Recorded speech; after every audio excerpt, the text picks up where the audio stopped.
We've been saying, or at least I've been saying more aggressively on this show for about 6 months, that he's robotic, that he's programmatic, and the Rubio campaign has been whining about that and trying to spread stories around to reporters saying, oh, he doesn't like us.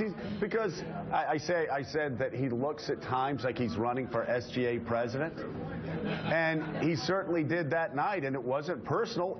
But what I said for 6 months you're being accused of it. Was exposed during that debate. He proved all those themes Saturday night. I'm with Mark on this. I have never seen an event, never mind a debate, a rally up here. I've never seen one where one incident, and that between Christie and Rubio was an incident, froze the race and defined one of the candidates, Marco Rubio.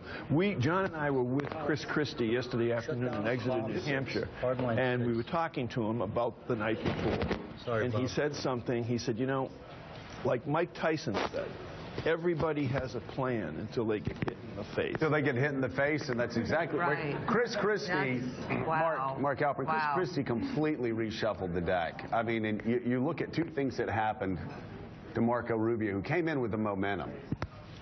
The Santorum interview, which he and his team had to explain away for a day why a guy who just supported him couldn't list a single accomplishment, and then they put out a list of their accomplishments that were so thin that some he didn't show up he for. had to defend for the next 2 days. This defines the week between Iowa and New Hampshire.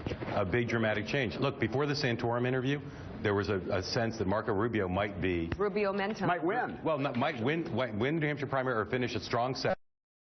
Clear the field of the other establishment candidates, and if the establishment candidate was going to be the nominee, he could have been the nominee against Trump and Cruz by South Carolina. He truly could have. He's gone from that now to fighting to stay in this race. If he finishes 4th or 5th here, he may have trouble going forward. And he's scraping. He even was using those same lines the next day and trying to make sense of them. The reaction to Rubio's debate performance was not kind.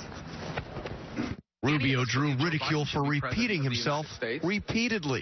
Repeating canned, memorized lines. Senator Rubio did step in it a couple of times. But to repeat over and over again your one-liners. That was not a good moment for you, was it?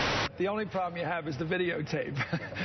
He came out last night, George, with a pre-recorded stump speech in his head, and he couldn't hit pause. People in Marco Rubio costumes showed up at his event. Now will everybody see him through this lens? Is he prepared, and is he only a canned speech? This could reinforce for some of those voters that there may not be another level.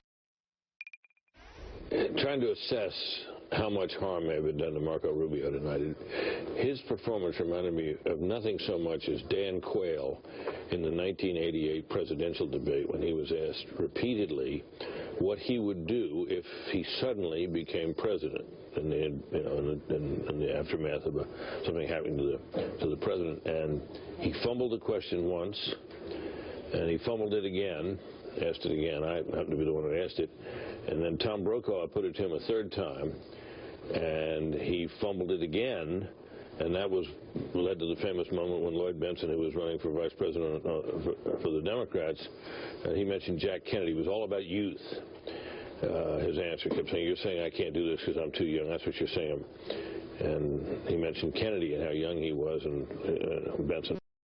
He said, you know, Senator, I knew Jack Kennedy. Jack Kennedy was a friend of mine, and Senator, you know Jack Kennedy, and the place went crazy. So there's that kind of moment. Well, it was the kind of thing where it fed a narrative about him that he was young and inexperienced. He was then a young senator, and so these things can have a lasting